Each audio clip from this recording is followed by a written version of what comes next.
Hi guys welcome कर मोर M समय blog को जय श्रीराम। आपण मैंने जब कुकुर पालुं कहले टिके देखिए रखु कहीं आमर ये गोटे निरीह प्राणीर जीवन पड़ेगा माने आमर मनीष मान चाबी थी तो कौन है कौन ना आमर गोटे जंगली पशु मांकड़ को चाबी देती तार ए सेन्स ना आम पानी फाणी देलु केते कौन कलु तथापि बंचो टे भावुँ मेडिकल आसिक मैडम इंजेक्शन दे गले। देख भाई एमती पड़ जाठी माड़ा हो बोधे से बंची पार जहाँ जना पड़ा बहुत ट्रिटमेंट कलु आम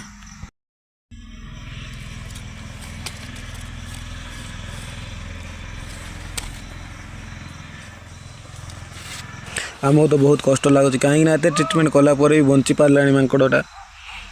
पेट पूरा फुलीगला पेट देखो फुली बंचे पार्लु ना एत कष्ट कला भी आम तो खाई तुम्हें भावनी कि आम भिडी करूँ देखापी टी कुकुर प्रति सतर्क करूँ दयाक पशु पक्षी बोली भावतु ना भी जीवन अच्छी से भी जड़े जीवन प्राणी।